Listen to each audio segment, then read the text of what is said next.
Good evening. Good evening, everyone. Good evening, Ma'am Rose Ann. So we are here to present to you our report in Science and Technology. So in chapter 6, we have alternative energy resources. So this time we want you to meet our teams in group 6. So let's meet Miss Jessica Corpus, Miss Angel Dallas, Miss Marilu Salarde, Mr. John Moises Ambita, and me, Medellin Piloña. So let's go to our introduction. Dahil po sa kinukulang po pinagkukunan ng ating enerhiya sa Pilipinas, maging sa buong mundo, so nagkaroon po ng pagsasaliksik tungkol sa mga pwedeng pamalit or alternatibong pinagkukunan ng enerhiya. Dahil nung nagdaang 100 years po ay naging depende tayo sa fossil fuels. Kaya't nakahanap ng alternatibong paraan na maging malinis, matipid at ecology friendly at hindi makakapinsala sa ating kapaligiran. So, kaya po nagkaroon tayo ng alternative energy resources. So, since Miss Marilu Salarde wasn't able to present, so I'll be the one to take over. So, I will report about what is alternative energy and the key difference between alternative energy and renewable energy. What is alternative energy? So, alternative energy, so every source of energy na hindi derived from fossil fuels. So may yung paano man ang mga pwedeng ipalit sa fossil fuels, ito ay tinatawag na alternative energy. So pwede ito maging sa alternative energy kasama dito yung mga renewable energy sources. So what is means by these fossil fuels? Paano nga ba ito? Ano nga ba ang fossil fuels? So ito ay coal, oil, or natural gas that form from remains of ancient plants and animals. So it is non-renewable. So meaning depleted. The fossil fuels, ito yung mga nauubos ito. Dahil matagal din po ito na-form. Dahil ito ay na-form sa pamagitan ng dead plants and animals not buried under the layer of sediment of time, intense heat and pressure transform this organic material into fossil fuels. To elaborate, renewable energy, these sources are replenished, as we said earlier, napapalitan ito, natural na napapalitan at hindi agad ito nauubos. So like solar energy, it utilizes sun's rays to generate electricity or heat.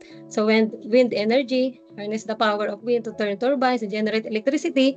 Hydroelectric power, generates electricity from the movement of water such as dams. So geothermal energy utilizes heat from Earth's interior to produce electricity in dams. So geothermal energy utilizes heat from Earth's interior to produce electricity or heat. Biomass, organic matter, so like rocks or waste to generate energy. Nuclear, all the source of energy not based on fossil fuels, it is not considered renewable. It's finite supply of uranium. So all these sources are called alternative source of energy. So except from nuclear, it is not called renewable. So why alternative energy is important? It reduces greenhouse gas emission. So many alternative energy sources produce minimal greenhouse gas emission compared to fossil fuels, helping to combat climate change. So ito po, ano yung kanyang important na nahatid sa atin ng alternatibo ng mga napagkukunan ng enerhiya. So it can reduce greenhouse emission. Primarily carbon dioxide, methane, and nitrous oxide, contributing global warming and climate change. So greenhouse emission, so paano nababawasan po ito? So yung gas na nilalabas ng tao, kalikasan, ay nagtatrap sa init ng atmosphere at nagdudulot ng global warming at ang pagbabago ng klima. Di ba po may mga usok po yung mga sasakyan, kung ano pa sa mga pabrika na ginagamit po yung fossil fuels. So pag po ginamit natin yung ito pong mga alternatibo na enerhiya, mababawasan po yung greenhouse emission. So another is fossil fuel depletion. Fossil fuels are finite resources. Yung mga fossil fuels na nasabi ko kanina, like coal, gas, Ito po ay finite resources, nauubos po siya. And relying on alternative energy sources can help ensure sustainable energy for the future. So, mayroon tayong pamalit. So, makakatulong po ito na ma-ensure po yung masupplyan po yung energy. So, improve energy independence using local and renewable energy source can reduce reliance on foreign oil. Mababawasan po yung pag-rely po yung natin sa ibang bansa, kuha natin ng mga renewable energy resources dahil po dito sa mga alternatibo po. So the main difference lies in their scope. Yung alternative energy, siya po yung pangkalahatang tawag po. So broader term, referring to energy. Lahat ng energy sources, so tinatawag na alternative na pwedeng kapalit sa fossil fuels. So tinatawag po ito na alternative energy. Bukod from fossil fuels, we have alternative na pwedeng ipalit. Alternatibo. So in a word, alternative, pwedeng alternatibo na magagamit natin para sa energy resource na nagke-create ng electric po, yung electricity and other energy. Under alternative, we have renewable source. So lahat po naman ng nuclear energy is considered alternative. Tulad po ng nuclear energy, consider ito as alternative energy pero hindi siya renewable. Okay, that's all. So next reporter, I will call on Jessica Corpus. Good evening, everyone. I'm Jessica Corpus. I'm the next reporter, and I will report the sources of alternative energy. Ano nga ba ang mga sources ng nuclear energy, ng alternative energy? Nuclear, hydroelectric, wave fuels, and natural gas. Sa aking report po, ipapaliwanag ko kung anong mga meaning ng mga ito. Nuclear power. What is nuclear power? Nuclear power is among the most abundant form of alternative energy. It creates a number of direct benefits in terms of emission and efficiency, while also boosting the economy by creating jobs in plant creation and operation. Nuclear energy, a powerful source of complexity. Nuclear energy harness the immense power locked within the atom's nucleus. The energy is released through two primary processes, nuclear fission and nuclear fusion. Currently, almost all nuclear power plants utilize fission, while fusion remains largely in the research development phase. Nuclear fission is splitting the atom. Nuclear power is a low-carbon energy source, playing a significant role in mitigating climate change by reducing greenhouse gas emission. It contributes substantially to global carbon-free electricity generation. The safety and risk. Where nuclear power offers significant benefits, it also carries risks. Accidents such as Chernobyl and Fukushima highlights the potential for catastrophic consequences. Strength, safety regulation, and advanced reactor designs are crucial to minimizing these risks. Additionally, the long-term storage of radioactive waste remains a challenge. The future nuclear energy research and development continue to explore advanced reactor design, aiming to improve safety, reduce waste, and enhance efficiency. Nuclear fusion, although still in its early stage, holds the potential for virtually limitless clean energy source. Tulad nga po nung nasabi ng ang nuclear ay nakakatulong sa atin pero nakakasama din.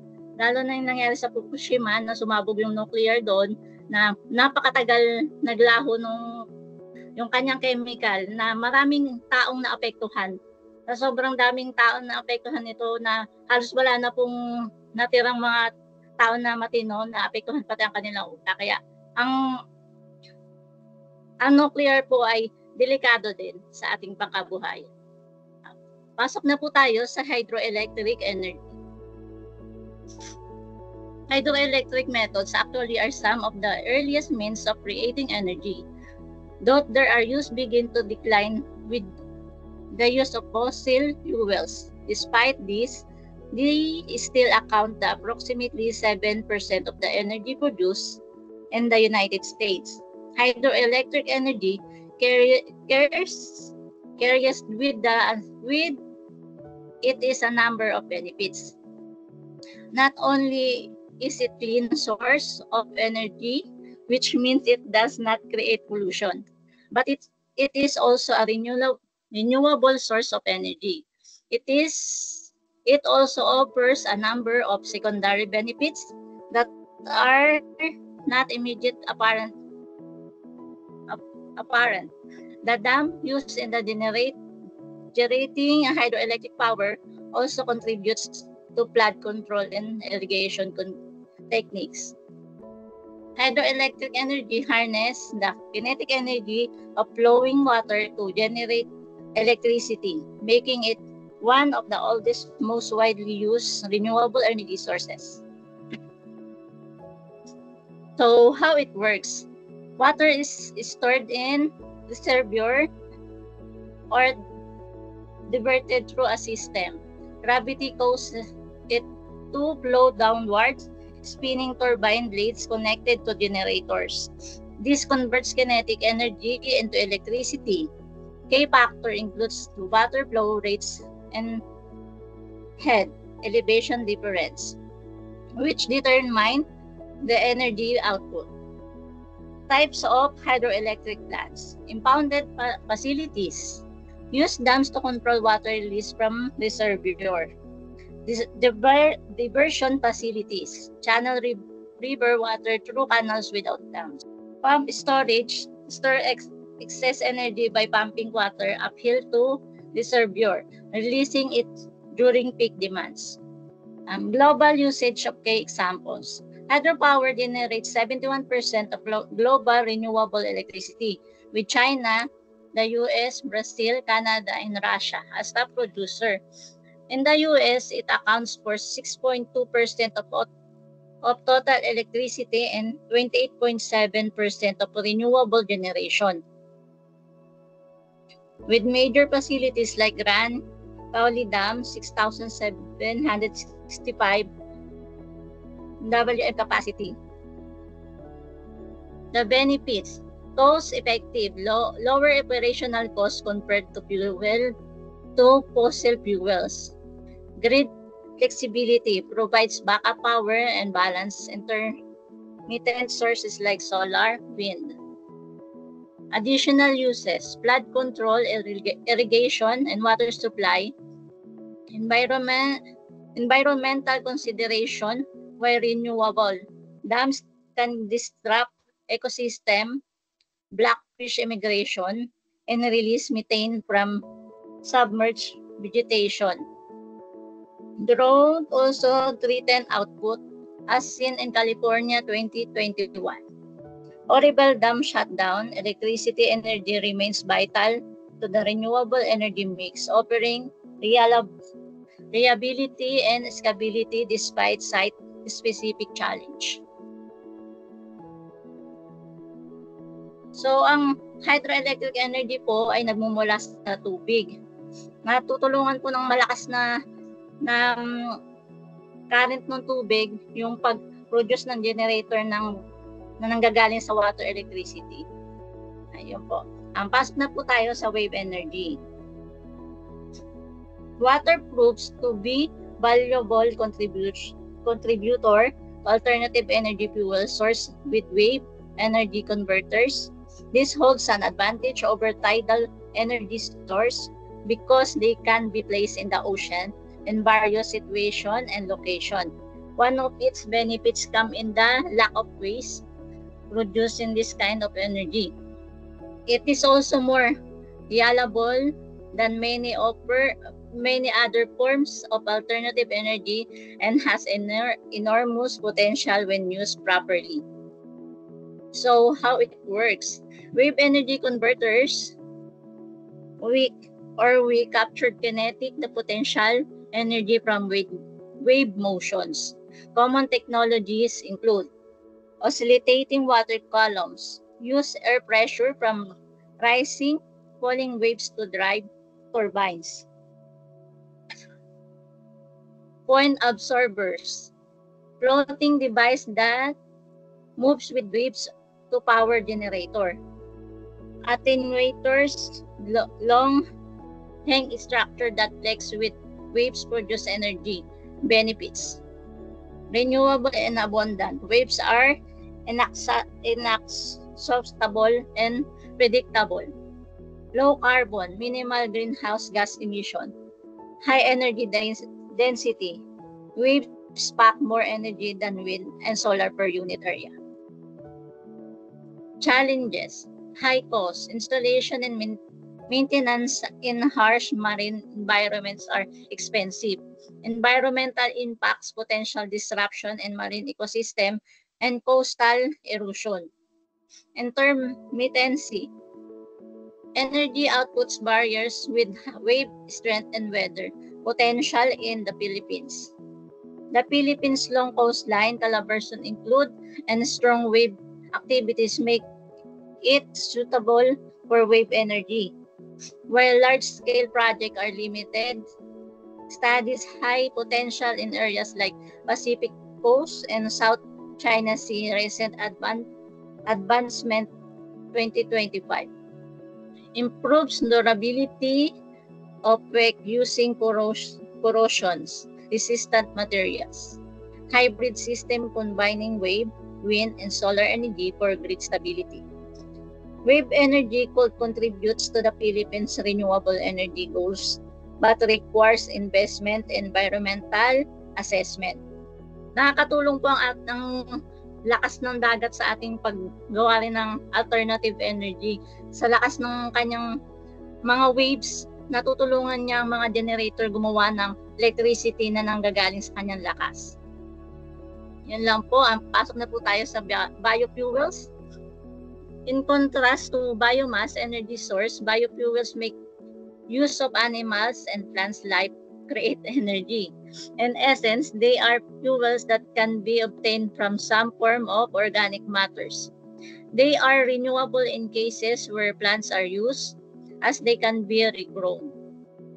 Biofuels are renewable energy sources derived from organic materials like plants, algae, and waste. They offer sustainable alternatives to fossil fuels, particularly in transportation.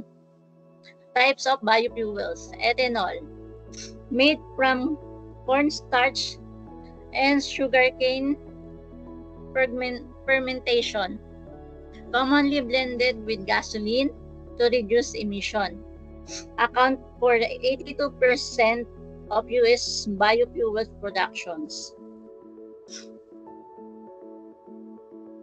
Biodiesels, produced from vegetable oil, animals, fats, and recycled grease, blended with diesel to cut greenhouse gases.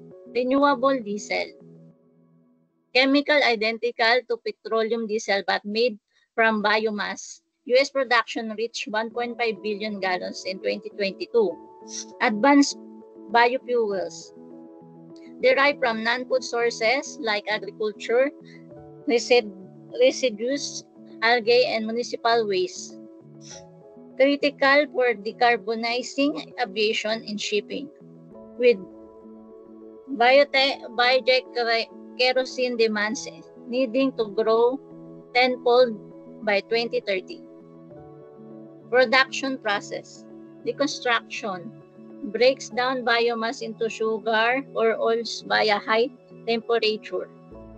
Pyrolysis and gasification or low temperature. Enzymatic hydrolysis methods. Upgrading converts intermediates into fuels using biological fermentation or chemical catalysis process. Benefits: carbon reduction. Carbon reduction. Biofuels can cut life cycle GHG emission by 50 to 90% compared to fossil fuels.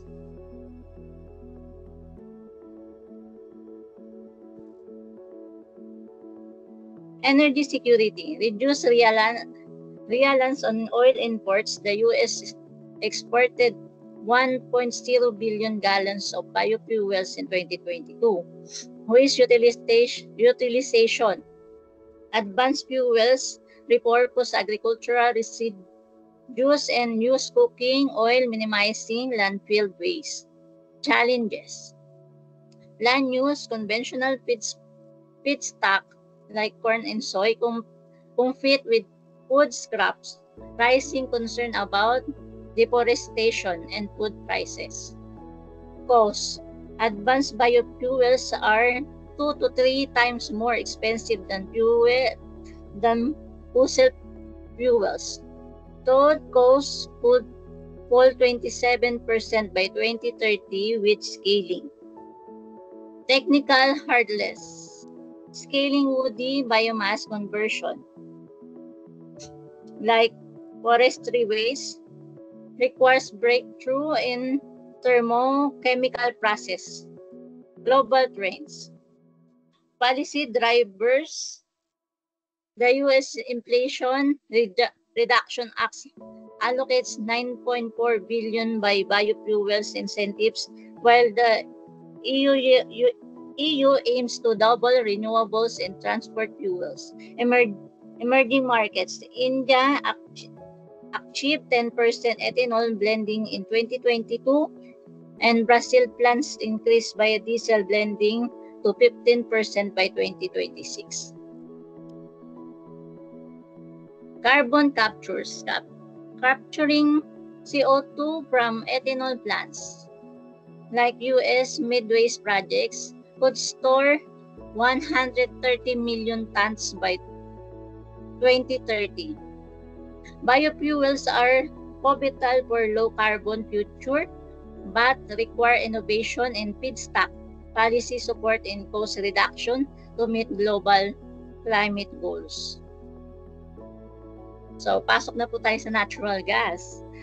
Natural gas sources have been in use for a number of decades, but it is through the progression of compression techniques that it is becoming a more valuable alternative energy source. In particular, it is being used in cars to reduce carbon emission. Demands for this energy source has been universal.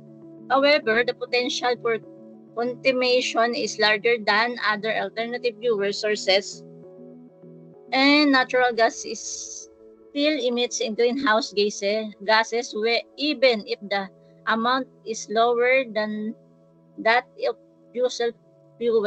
Natural gas is a fossil fuel primarily composed of methane and used for electricity generation, heating, and industrial process. It plays a key role in global energy system as a bridge fuel between coal and renewables.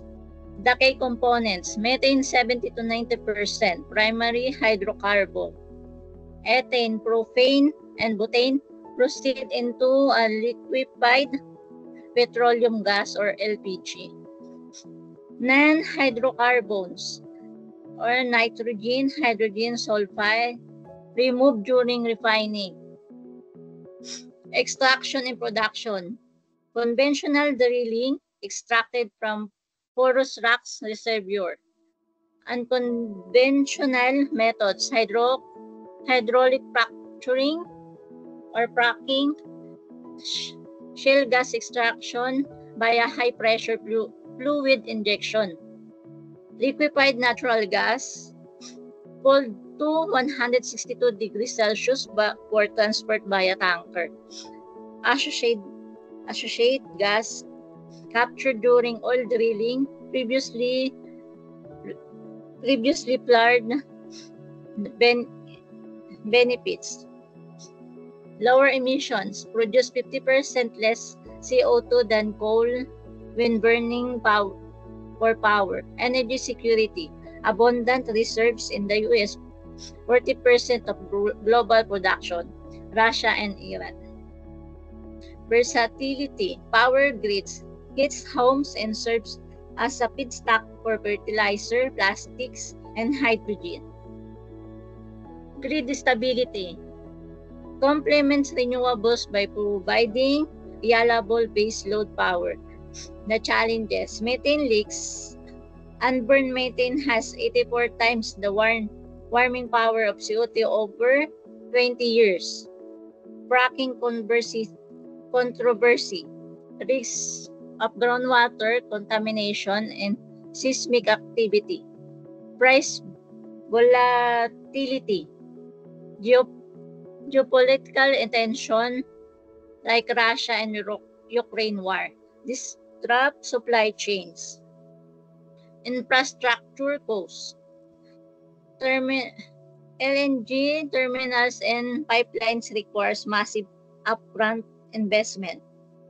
Global usage 2023, top producer, US 1,033 BCM, in Russia 618 BCM, in Iran 256 BCM.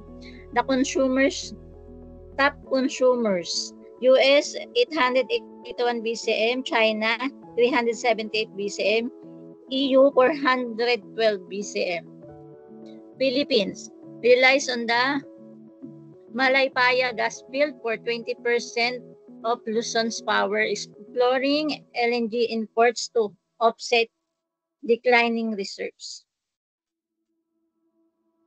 Next one.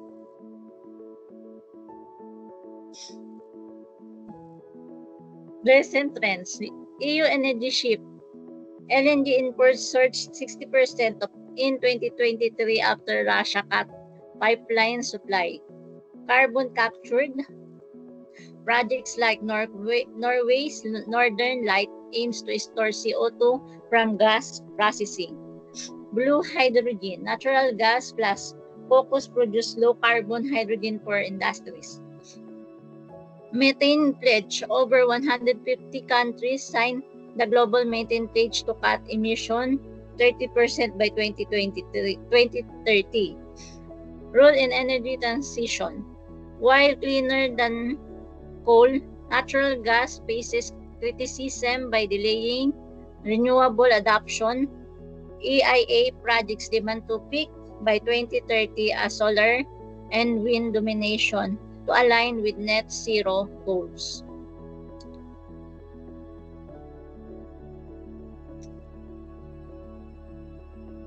Phase out and unabated gas power. Accelerate methane leak detection via satellites. Prioritize gas for hard-to-abate sectors like steel and shipping. Natural gas remains critical for energy security but requires stringent emission management to avoid lacking in climate risk. So thank you. That's all. The sources of alternative energy. Thank you. We'll proceed to the next reporter. Good evening, everyone. Good evening. My name is John Moises Sambita, and I will tackle all the alternative source, geothermal power, wind, biomass, tidal, and hydrogen. First is geothermal power. Geothermal power plant use the Earth's natural heat to generate electricity. They work by tapping into underground reservoir of hot water or steam, which then spin turbines to produce power. There are three main types of geothermal power plants. First is dry steam, flash steam, and binary cycle. Geothermal energy is a clean and renewable source of electricity, providing a continuous and reliable power supply. So, paano nga po ba ito mag-work? First, wells are drilled into underground reservoirs Hot water or steam is brought to the surface, then the steam spins turbine connected to generators, then the electricity is produced and sent to the power grid. Here are some types of the geothermal power plants. First is dry steam, uses steam directly from the ground. Next is flash steam. Hot water turns into steam when pressure drops. And lastly, binary cycle. Use a secondary fluid with a lower boiling point than water. So these are the pros and cons of geothermal power. The advantage is a renewable and sustainable, low greenhouse gas emission, reliable, 24/7 power supply, small land footprint. And the disadvantage of geothermal power is high initial cost, limited to geological active areas, risk of surface instability or minor earthquakes, and some plants release trace gases. Geothermal power that globally used. First is in Iceland, over 25% of its electricity come from geothermal energy. Next is the Philippines, is the one of the world's top geothermal energy producer. And lastly, for California, USA, home to the Geyser, the largest geothermal field in the world. Next, we go to wind energy. Wind energy is a valuable alternative source of energy. It's a renewable resources that utilize wind turbines to convert the kinetic energy of moving air into electricity, offering a clean and sustainable alternative to fossil fuels. Paano nga ba ito mag-work? First, wind blows and turns the blade of the turbine. Then next, the blade spin in a shaft connected to a generator. Then the generator produces energy. And then the electricity is sent to the grid for use in homes and businesses.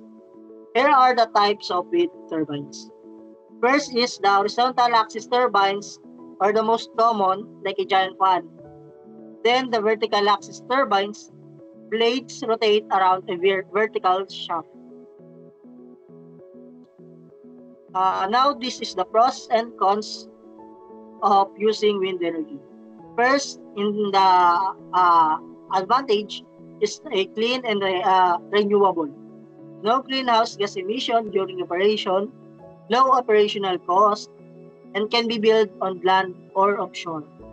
And the disadvantage is wind is unpredictable. Energy production varies.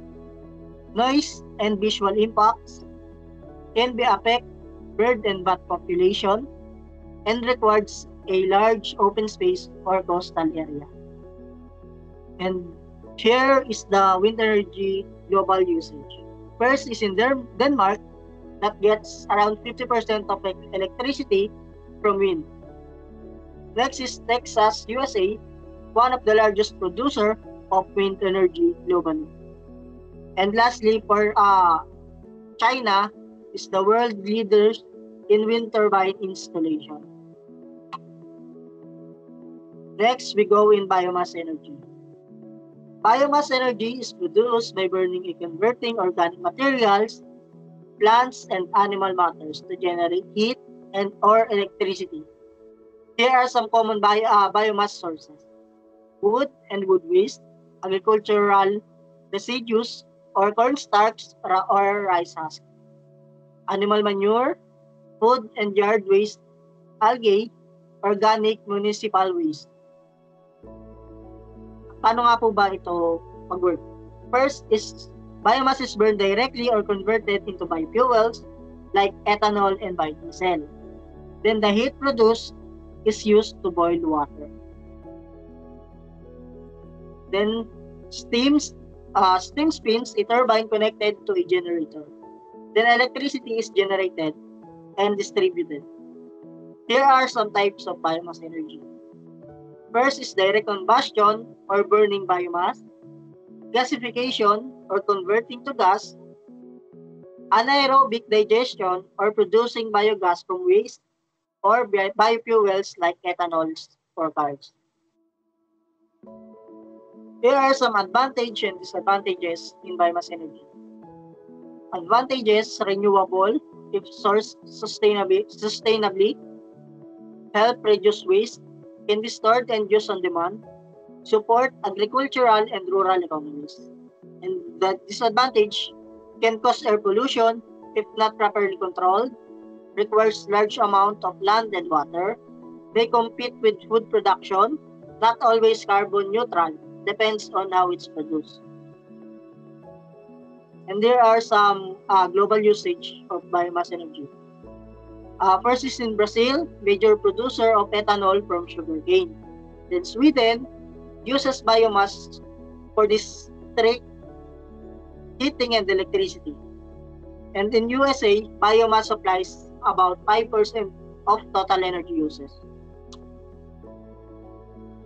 Next is the tidal energy. Iba po siya sa wave energy kasi ang wave energy po is nag-utilize ng ocean waves or pwede po siya sa kumbaga ito po yung mga dam na ginagamit. Then yung sa tidal energy naman po is nakarely lang po siya sa pagtaas or pagbaba ng tides. Or dun po siya inilalagay sa mga gitna ng shoreline or in the open ocean. Tidal energy is a power generated by capturing the energy of moving ocean's tide, caused by the gravitational pull of the moon and sun. How it works? Tides rise and fall in predictable cycle. This movement drives turbines or pushes water through generator. The mechanical energy is converted into electricity, then the electricity is sent to the power grid. There are some main technologies in tidal energy. First is tidal barrage or dams built across tidal and estuaries. Water flows through turbines. Tidal steam generator. Underwater turbines placed in fast-moving tidal current. And last is the dynamic tidal power, a newer method using long dams extended into the ocean. Here are some advantage and disadvantage in tidal energy. First, advantage is predictable and reliable, unlike wind or solar. Renewable and clean, long lifespan of equipment, low operating cost once built. And the disadvantage is very expensive to build, limited to coastal region with strong tides, and may affect marine life and ecosystem. And also long construction time. And here are the example of global usage in tidal energy. In France, in La France plant, one of the world's oldest and largest tidal power station. And in South Korea, operates the world's largest tidal power installation in Shiwalik. And in Canada, Bay of Fundy, known for some of the highest tides in the world, used for testing tidal turbines. And then we go to hydrogen energy. Hydrogen energy involves using hydrogen or hydrogen-containing compounds to generate energy for various purposes. It's a secondary energy source, meaning it's a produced from other energy source like fossil fuel, biomass, or water. Hydrogen's potentialized in its high energy density by weight, making it promising fuel for vehicle, electricity generation, and industrial application. Paano nga po ba ito mag-work? First, the hydrogen is produced by mainly by electrolysis of water or natural gases. Next, in a fuel cell, hydrogen reacts with oxygen. And then, this chemical reaction generates electricity, heat, and water vapor as for the byproduct. Then, the electricity power vehicle, equipments, or buildings. There are some key production methods in hydrogen energy. Electrolysis, splitting water using electricity, or green if powered by renewables. Next is steam methane reforming, or common but release CO2 unless captured, gray hydrogen. Then biomass gasification, or hydrogen from organic matter. Here are some advantage and disadvantage in hydrogen energy. First is the advantage is clean, only emits water when used in fuel cell, abundant fuel. Hydrogen is the most common element, and the high energy content, and can store excess renewable energy such as hydrogen. And that the disadvantage is most hydrogen today is made using fossil fuel. Production and storage are expensive, require special infrastructure like pipelines and fuel stations, and flammable and need carefully handling. And here are some example of global use in hydrogen energy. In Japan, leading in a hydrogen-powered vehicles and homes. In Germany, hydrogen-powered trains are in service. And in California, USA, has hydrogen refueling station for fuel cell cars. That's all po for my report. Thank you po. Hello everyone. Again, Madeline Filonia. I will report about renewable sources of energy. So part of alternative sources, so under that is renewable energy sources. So again, this is biomass. These are biomass, hydro energy, geothermal, solar, tidal, wave, wind, and wood energy. So again, the biomass energy. So ito po yung mga, galing po ito sa organic material. Tulad po ng mga plants. Yung mga ano po, agriculture, mga remain, yung mga kalat, yung mga dahon, basta po galing sa mga agriculture, katulad ng mga palay, mga dahon po doon. So sa animal waste, mga ano po nila, mga dumi.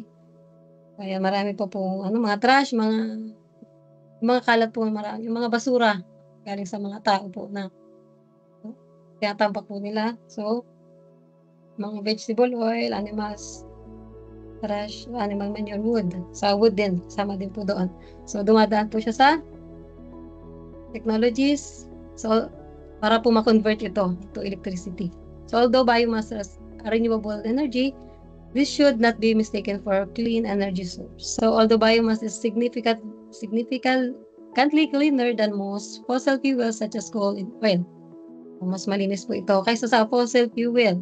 So it still produces sulfur dioxide during electricity production. Ano po yung mga benepisyo na paggamit ng biomass? Reduces waste and promotes recycling. Dahil po ito yung mga dumi, mga kalat. So ito po ay promote po ng pagre-recycle po ng ating mga dumi. Pagre-recycle, nakakatulong sa ating environment. It can be sourced locally. Nasa local, mabilis pong maano dahil natural lang po. Nandiyan lang po sa atin eh. Okay, so low carbon emission. Hydro energy. Kung nakakapanood tayo po ay marami tayong alam na mga water, mga dam, power plant, mga dam. So dito po napoproduce ang mga hydro power plant. So marami po sa ibang bansa, at sa Pilipinas marami din po nito para makapag-create po ng electricity po and energy. So ang disadvantage po ng hydropower is cost of the surrounding environment, as land upstream needs to be flooded, nakabaha, and land downstream will be drained during construction. So this can have disastrous effect for wildlife and life in the rivers. Yan. Maaari din po ito maging disastrous sa mga natin, sa mga animals dahil po sa construction itong mga dam. Hydroelectric energy, so it produced by movement of water, typically from rivers or dam. As water flows, as water flows to the turbines, it generates electricity. This method is one of the oldest and most efficient form of renewable energy. So benefits, anong benepisyo nito? Provide consistent and reliable power supply, can be stored and used when demand is high. Gagamit natin stored.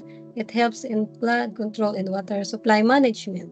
Solar energy, so nakita po tayo ng mga panels, solar panels. So ngayon po ay marami na rin po na nabibili po na solar light, di ba po, store. So ano po ito, dahil po nakakatipid din po sa kuryente, nababawasan po yung ating pagbabayad sa kuryente dahil ano po ito natural. So galing lang po sa sun, na-store na sa panel, tapos umiilaw na po yung ilaw. So, the benefits are reduces electricity bills. So, yan. Nakabawas po sa ating bayarin sa kuryente. Low maintenance costs. Bawasan yung maintenance, pag-aayos, or kung ano pang ano po na ginagawa nila tulad ng kuryente po. So, environmentally friendly. Geothermal power. Geothermal energy comes from the heat stored beneath the Earth's surface. This energy can be harnessed for electricity generation and direct heating applications. So, geothermal energy is reliable energy source depending on your location. Commonly used for provide source of heating or hot water for household using ground source heat pumps, and also can be used as the energy source of water station in appropriate areas. So, pili lang po ang lugar na pwedeng pag-ano nitong geothermal power. Benefits, reliable, and available year-round, small footprints, minimal environmental impact. So, sa geothermal power, na-store po ito sa ilalim ng lupa. So, ayun nga po ayon sa sinabi dito, ito yung ginagamit po sa pagpapainit po ng household. The source of renewables sa tidal energy. That is a form of renewable that harness power of the ocean's tide to generate electricity. So, tide. So, it is promising source of clean energy that could play a significant role in reducing reliance fossil fuel. This document explore potential of tidal energy, its benefits, challenges, and future prospects. Tidal energy derived from gravitational interactions between the Earth, the Moon, and the Sun. So, which cause the periodic changes of the sea level known as tides. Ito po yung high tide and low tide. So, yan. Pagtaas sa pag-ano po ng tubig. Pagbaba. So, these tides can be harnessed to generate electricity in two primary ways. The tidal stream system and tidal range system. Tidal stream system used the kinetic energy of moving water to turn turbines, similar to how wind turbines generate electricity from moving air. So these systems are typically installed in areas with strong tidal currents, such as narrow straits or channels. Okay, tidal range system. Tidal range system, on the other hand, harness potential energy created by the different site between high and low tides. The approach often involves constructing a dam or barrage across the entrance to tidal basin, capturing the water at high tide and releasing it through turbines during low tide. Tidal benefits. Beneficial ng tidal energy offer several notable advantages over other forms of energy. So, renewable and predictable. Tidal energy is renewable resource as tides are constant and predictable, unlike wind and solar, which are subject to weather condition. And a low environmental impact. Although there are some ecological conditions, tidal energy is generally has a lower environmental impact compared to fossil fuels. Next slide, please.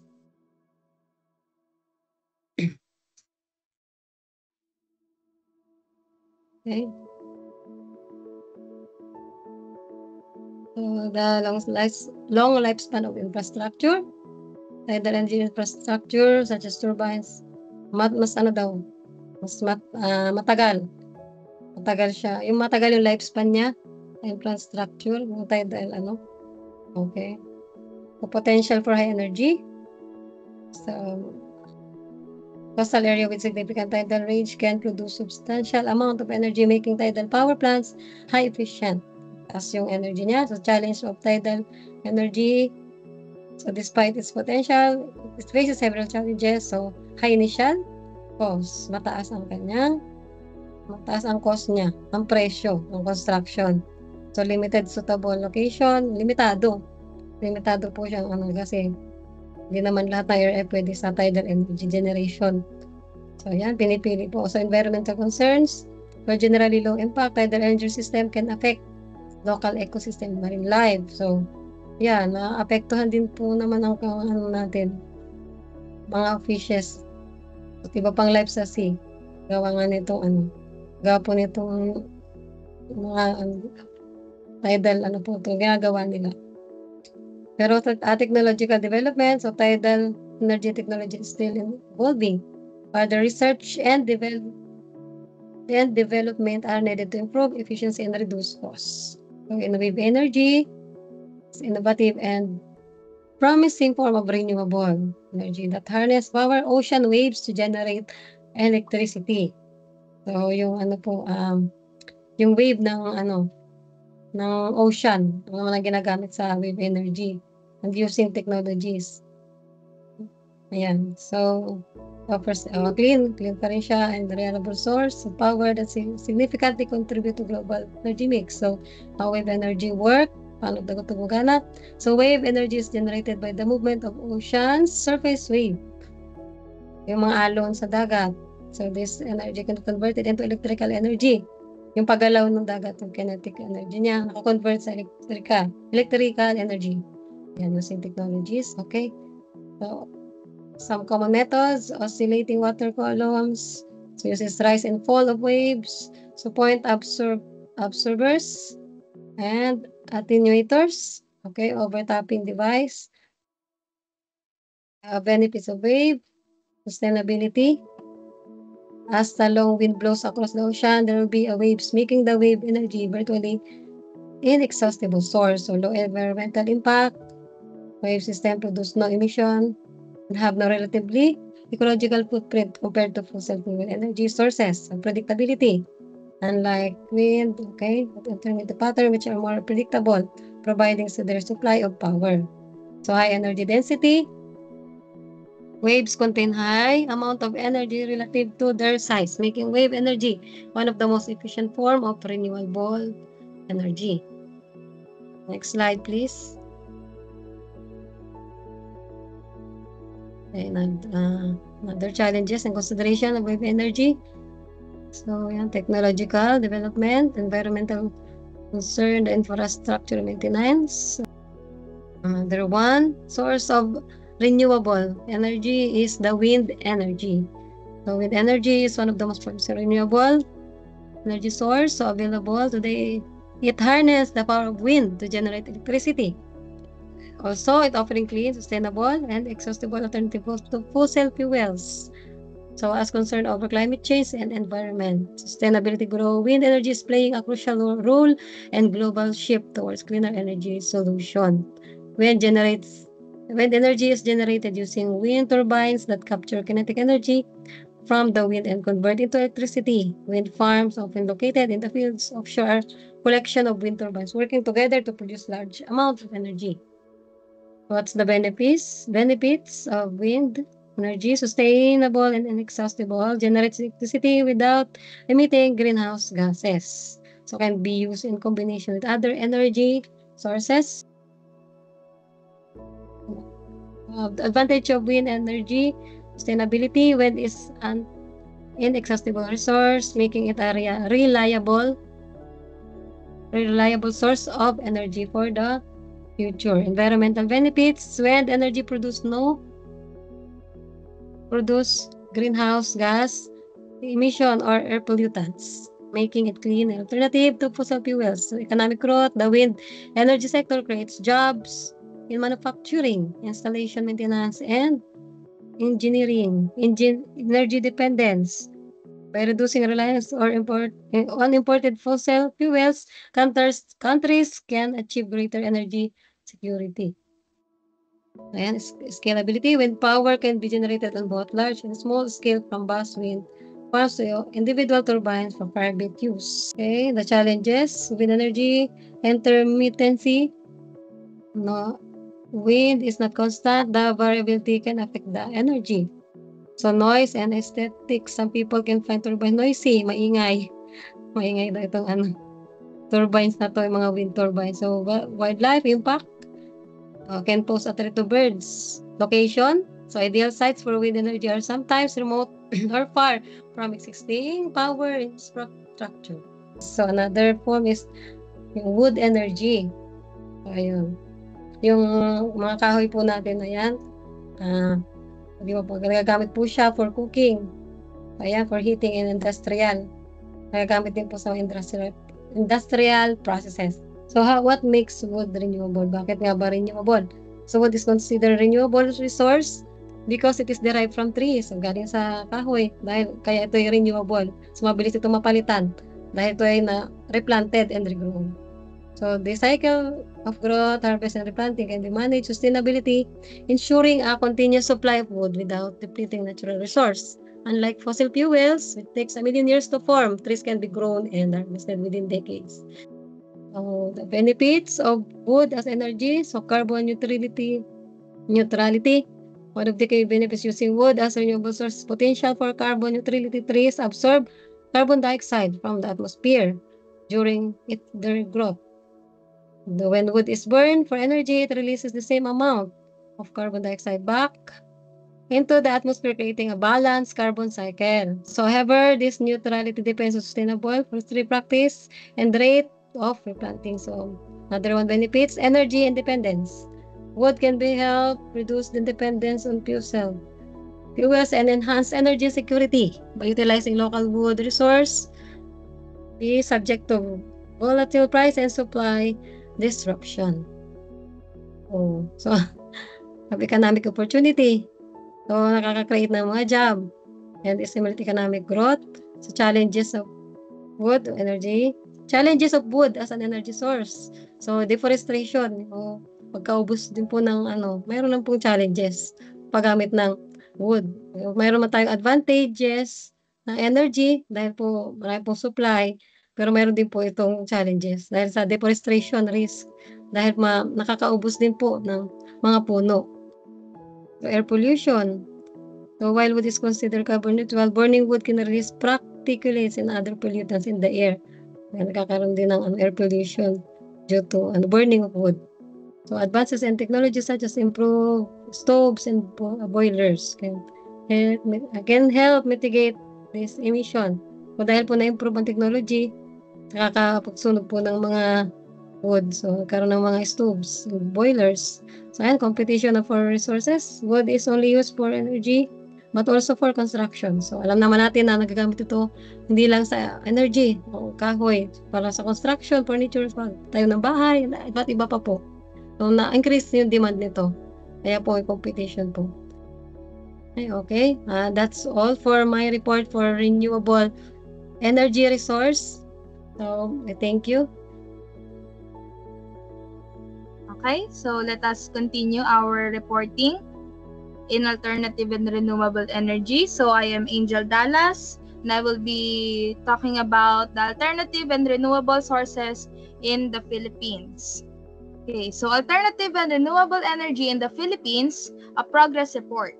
So the Philippines is blessed with abundant sunlight and wind, is strategically positioned to become a leader in renewable energy. While historically reliant on fossil fuels, the country has witnessed significant growth in its renewable energy sector over the past 4 years, driven by a national commitment to a cleaner energy future. So this transmission is fueled by both private sector investment and government policy. So the progress report here highlights in the Philippines strides in transitioning to renewable energy sources. It shows specific successful projects like the Burgos Wind Farm, Sacasol solar plant, and the widespread solar panel installations that demonstrate the country's capacity to generate clean energy and reduce its reliance on fossil fuels. So the report emphasized the significant growth in the renewable energy sector over the past few years. So the key aspect is the ambitious national growth to reach 50% renewable energy share in the total energy mix by 2030.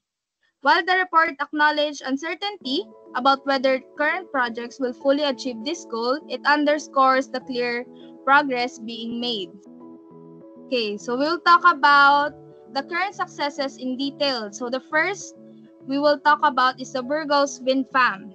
So the 150 megawatt Burgos Wind Farm in Ilocos Norte is the biggest wind farm in the Philippines, and the first wind project nominated for Philippine Government Feed-in Tariff or FIT incentive scheme. So in more detail, this wind project is located approximately 500 kilometers north of Manila and spread across area. So it covers Soit, Nagsurot, and Poblacion barangays within the municipality of Burgos in Ilocos Norte Province, Northern Philippines. So the Philippine Department of Energy, or DOE, nominated the project to the country's Energy Regulatory Commission, or ERC, as an eligible project under the FIT program, which allows a renewable energy development company to receive a guaranteed payments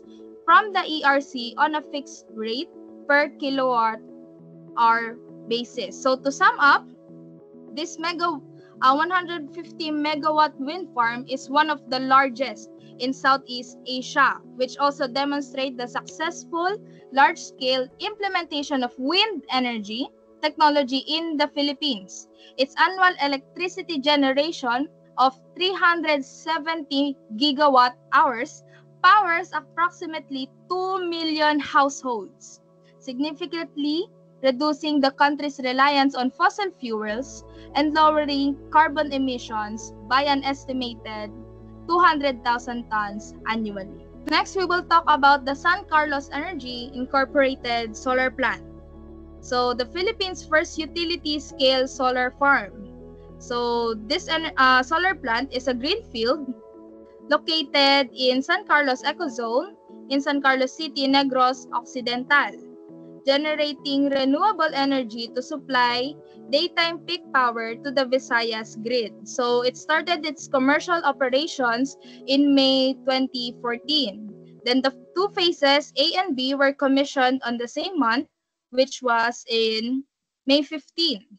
So this solar plant have 15,150 homes powered.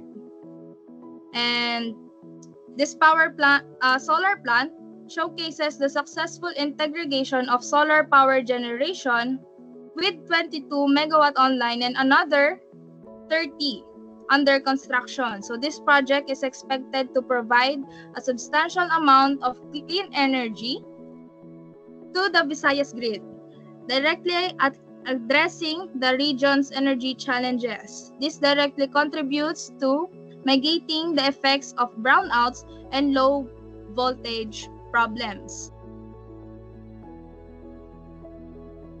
So the next one we'll talk about is a solar panel installation on malls, houses, and other business areas, even in schools. So the installation of solar panels on major shopping malls demonstrates the growing adaptation of solar energy into the commercial sector, showing that technology's viability and economic benefits. So this is a widespread implementation indicates a broader trend of increasing renewable energy integration in the Philippines. And now we will talk about the national energy goals and policies. So the Philippines aims for renewable energy to constitute 50% of its total energy mix by 2030. So this objective is supported by the Department of Energy, which also have an approval of 616 renewable energy projects in the previous year. So this ambitious target reflects a national commitment to a cleaner energy infrastructure. While the sufficiency of these projects meet the 2030 objectives remains uncertain. So the progress is still undeniable. So the Philippine Energy Plan, or PEP, from 2020 to 2040 under the Clean Energy Scenario, or CES, outlines even more ambitious targets. So from the renewable energy share, we are hoping to reach 35% by 2030 and increasing to 50% by 2040. And the biodiesel blending 5% starting in 2022, and electric vehicle penetration 10% by 2040, energy savings 5%, reduction oil and electricity consumption by 2040. And lastly, the greenhouse gas emission reduction, at least 12% reduction in GHG emissions for the nationally determined contribution. So these targets are supported by policies such as the Aggressive Renewable Energy, or RE, and Energy Efficiency and conservation EEC programs. So you can all read what is in there. So what I have said before, these are being supported. Okay, so in conclusion, the Philippines is charting a course toward a more sustainable energy future.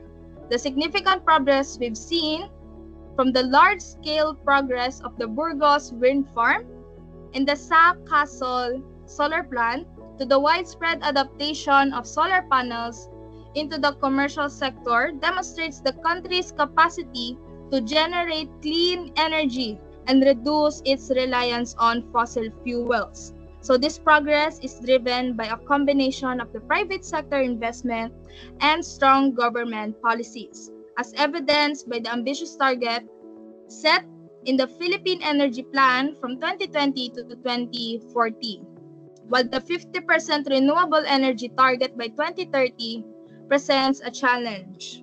The advancement made to date, coupled with the ongoing initiatives detailed by the PEP, so paint a picture of the Philippines committed to a cleaner, more secure, and more sustainable energy future for all its citizens. So next slide.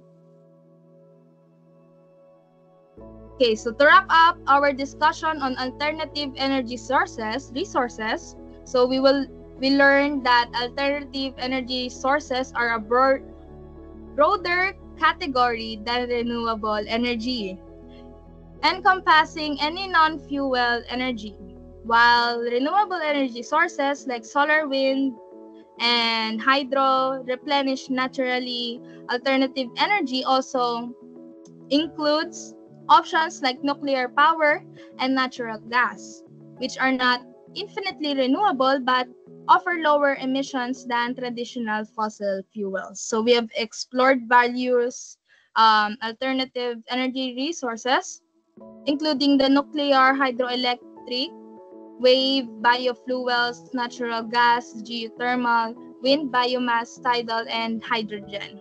So each has each beneficials and drawbacks regarding to environmental impact, cost, reliability, and technological feasibility. And lastly, we also look specifically at the Philippines' progress adopting renewable energy, highlighting successful projects like the Burgos wind farm, and Sa Castle solar plant, and the ambitious goal of reaching 50% renewable energy in the energy mix by 2030. So there is still a lot of work to be done, but the progress is encouraging. So thank you for listening. This has been Group 11. And before we end, we'll have some questions for you to answer. So next slide, please. Okay, so for our questions, you can answer this on our link, or you can answer it on our group chat. So for the first question, what is defined as any energy source that is an alternative to fossil fuels like coal, gasoline, and natural gas? Next slide. Number 2, what type of alternative energy uses ocean waves to generate power and is noted for its reliability and lack of waste? Next slide, please. Third question, what renewable energy source harness the power of ocean tides to generate electricity but may negatively impact the surrounding environment? Next slide, please.